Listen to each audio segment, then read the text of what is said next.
RRB group D के form को fill up करने से पहले ना एक बात आप समझ लेना कि आपको डॉक्यूमेंट्स क्या क्या चाहिए, वरना काफी लोगों के फॉर्म जो है वो रिजेक्ट होंगे, जैसे एनटीपीसी का एप्लीकेशन स्टेटस के दिन हुआ।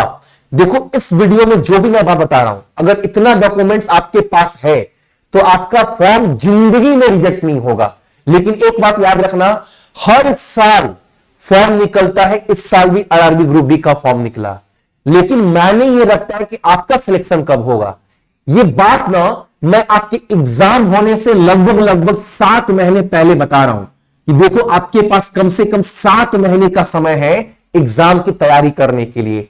मैथ अगर आपने 2020 में पढ़ रखा है अच्छे से, तो वही मैथ आपका 25 में भी 26 में भी आएगा। मैथ में कुछ चेंज नहीं हुआ है, सेम घिसा पिटा क्वेश्चन आ रहा है। वही हालत बाबू रीजनिंग का है, वही हालत बाबू साइंस का है। आपको जो काम करना है ना, वो 20 नंबर के लिए काम करना है आपको जीके वाले सेक्शन में। और आपको इतना अंदाजा हो गया होगा 25 के एग्जाम में, भैया करेंट अफेयर हमको मेन सबसे अच्छे से पढ़ना है।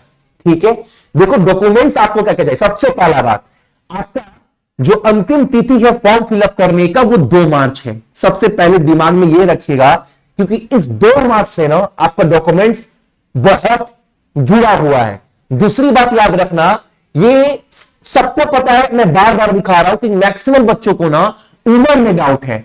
तो मैं एक बार और आपको याद दिला दूं, अगर आप जनरल और ईडब्ल्यूएस से हो और आपका जन्म जो है ना वो कब हुआ है, 2 जनवरी 1993 के बाद और 1 जनवरी 2008 से पहले, इसके बीच में अगर आपका जन्म हुआ है तो आप फॉर्म फिलअप कर सकते हो।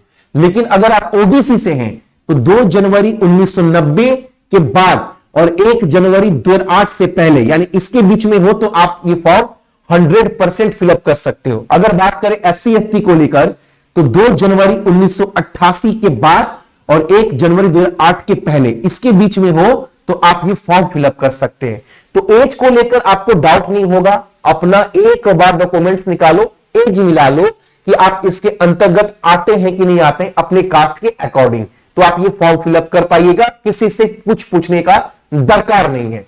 अगर मैं सबसे पहली बात करूं तो बाबू ये मैंने बोर्ड में क्या लिखा है, ये बोर्ड में लिखा है मैंने एफिडेविट। ये बहुत इंपॉर्टेंट है, क्योंकि बहुत लोगों को ये डाउट है ना कि भैया मेरा क्लास 10th में ना जो भी मार्कशीट है, जो भी मेरा रिजल्ट है, उसमें नाम कुछ और है, या मेरे पापा का नाम, फादर का नाम कुछ और है। ठीक है, ये अगर आपको ऐसा लगता है, लेकिन आज में भैया मेरे आधार कार्ड जो है ना उसमें कुछ और है, तो आपको कुछ नहीं करना है। अगर किसी के साथ ये हो रहा है ना तो आपको कुछ नहीं करना है, किसी भी लॉयर, कोई सा भी किसी भी लॉयर को पकड़ना है, ये दोनों चीज लेकर जाना है और आपको एफिडेविट एक बनवा लेना है बस। और तो ये आपका जो भी प्रॉब्लम है वो सॉल्व हो जाएगा, कुछ नहीं करना है। लॉयर जो लॉयर है ना वो ज्यादा से ज्यादा 200 से 300 रुपए लेगा, किसी को पकड़ लो बनवा देगा। दूसरी सबसे इंपॉर्टेंट बात है भाई, आपके पास आधार कार्ड होना ही चाहिए। अगर ये डॉक्यूमेंट्स आपके पास नहीं है तो आप ये फॉर्म को फिलअप नहीं कर पाओगे। ठीक है, आगे प्रॉब्लम होगा। तो भाई आपके पास आधार कार्ड होना ही चाहिए। तीसरी बात यह है कि देखो बहुत लोगों का फॉर्म ना फोटो एंड सिग्नेचर की वजह से जो है वो रिजेक्ट होता है। तो इसके लिए कुछ नहीं करना है, साइन को लेकर तो किसी को दिक्कत नहीं है। वह फॉर्म फिलअप करने जाओगे ना तो वहां पर खुद बता देता है कि आपका जो साइन है वो इतने साइज का होना चाहिए, तो वो ऑटोमेटिकली ले लेता है अगर सही हो तो। अगर गलत हो तो वो नहीं लेगा। लेकिन जब फोटो है ना, एक बात याद रखना, लोग क्या करते हैं ना कि फोटो कैसे भी मतलब खिंचवा लिए, उसके बाद क्या करते हैं जो साइज है वो भी मैच करवा लिए और अपलोड कर दिए, तो वो भी ले लेगा। लेकिन एक बात याद रखना, जो आपका फोटो है ना वो एकदम रिसेंट का होना चाहिए। सबसे पहला बात याद रखना, कभी भी जब फोटो खिंचाए होंगे उसमें चेहरे पर बाबू चश्मा, सर पर टोपी, ये सब कुछ नहीं होना चाहिए। एकदम नीट एंड क्लीन आपका फोटो होना चाहिए। अगर वो फोटो अपलोड करते हो तो मैं विश्वास के साथ बोल सकता हूं, फोटो और साइन की वजह से तो बहुत कम लोग छटते हैं, ना के बराबर।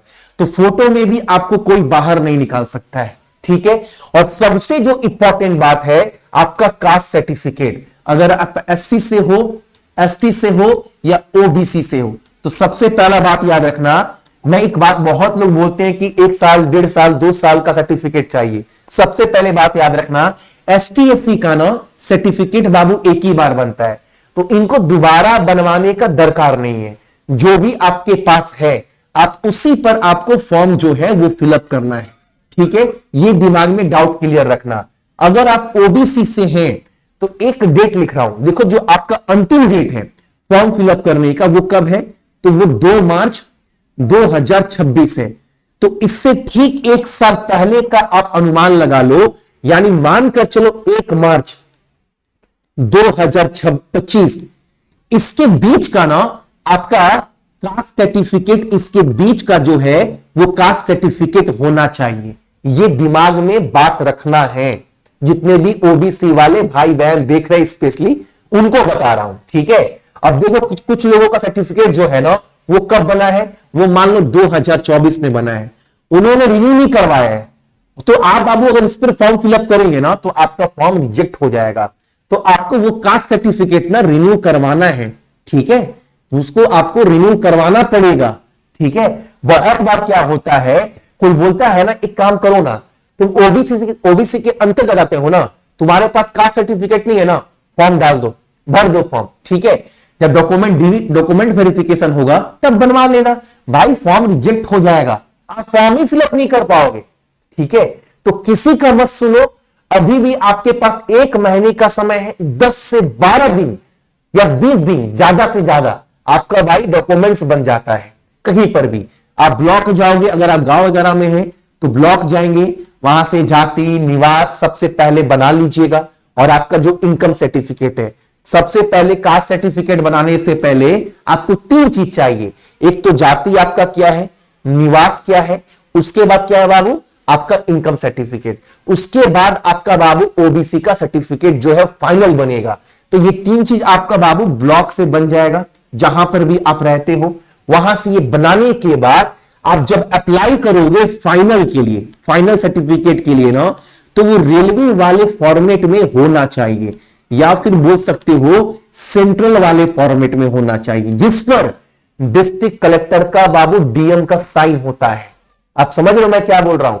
बहुत लोग वो वाला नहीं बनवाते हैं, स्कूल कॉलेज में पढ़ना है कोई जो है वो टेम्पोररी बनवा लेते हैं। तो आपको एक बात याद रखना, मैं रेड पेन से लिख रहा हूं, आपको बाबू ये वाला बनवाना है, रेलवे और सेंट्रल वाला। ये आप ब्लॉक से बनवा लेना, जब फाइनल अप्लाई करोगे ना तो आपको रेलवे सेंट्रल वाला फॉर्मेट पर जो है वो बनाना है आपका सर्टिफिकेट। इतना डॉक्यूमेंट्स अगर आपके पास है तो आपको बाबू रिजेक्शन का ना झमेला नहीं झेलना पड़ेगा।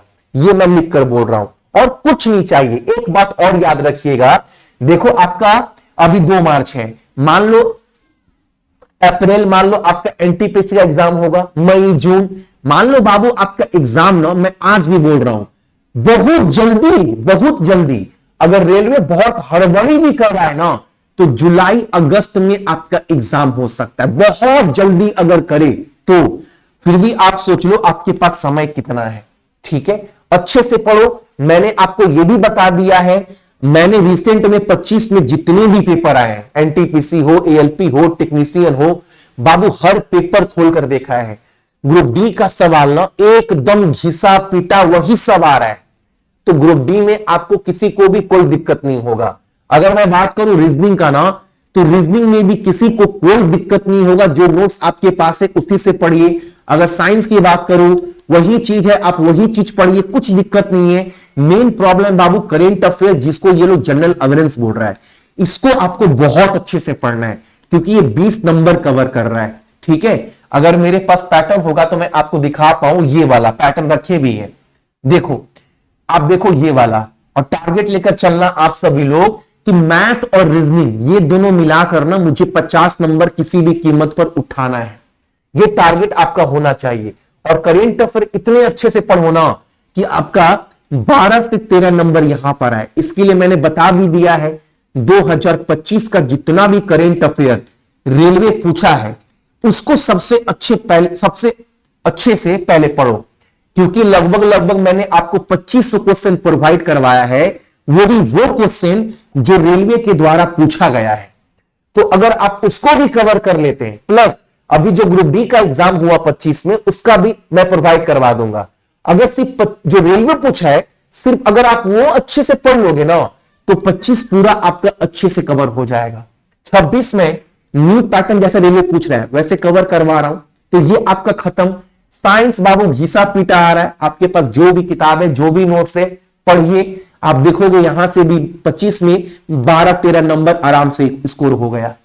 तो ये टारगेट एक आपको लेकर चलना है एग्जाम से 6-7 महीने पहले। बाकी आप सभी को मैंने एप्लीकेशन के ऊपर आपने देखा होगा, आरआरबी ग्रुप डी का कोर्स भी लॉन्च कर दिया है। कोर्स लेना बड़ा बात नहीं है, लेकिन जितने लोग भी ले रहे हैं, जो एडमिशन ले रहा है, बाबू एक बात बोलूंगा, मैंने कल भी देखा, कुछ लोग एडमिशन लिया, 25 लोग, 26 लोग, बाबू उसमें 10 लोग मात्र ना प्राइवेट ग्रुप में ऐड हुए हैं। मैं बार बार बोल रहा हूं कि मेरा फर्ज यह बनता है कि आपको एग्जाम की तैयारी प्रॉपर वे में कराया जाए। तो एक बात याद रखना, कोर्स लेने के बाद ना आपको जो डाउट ग्रुप दिया गया है टेलीग्राम के प्राइवेट ग्रुप पेड बैच का, इसमें कम से कम आप ज्वाइन हो जाइएगा, ताकि आप मेरे से मैथ पढ़ो, रीजनिंग पढ़ो, कुछ भी पढ़ो, आपको अगर किसी भी सवाल में, कहीं का भी सवाल में अगर दिक्कत आए ना, तो आप मेरे से पूछ सको, भैया ये डाउट मेरा क्लियर कर दीजिए। ताकि बहुत लोग बोलते हैं भैया सारा सवाल एग्जाम का बनने लगता है पढ़ने के बाद आपसे, लेकिन फिर भी बोलता हूं, अगर डाउट आ जाए तो आपको कम से कम ये तो लगे कि एग्जाम के दिन तक मेरे साथ कोई खड़ा है मेरे डाउट को क्लियर करने के लिए। बाकी हर एक चैप्टर मैंने दे रखा है, और भी कंटेंट आपका अपडेट कर दूंगा, सब कुछ दे रखा हूं। सिर्फ आपको तैयारी करना है अच्छे तरीके से, अपना एक स्ट्रैटेजी बनाकर। एक बार कमेंट्स कर देना अगर आपको स्ट्रैटेजी चाहिए, तो आरआरबी ग्रुप डी 2026 कमेंट्स कर दीजिएगा, ताकि मैं लगे कितने बच्चों को यह दरकार है। मैं आपको एक प्रॉपर स्ट्रैटेजी बनाकर दे दूंगा कि ग्रुप डी की तैयारी आपको फुल करनी कैसे है। ठीक है।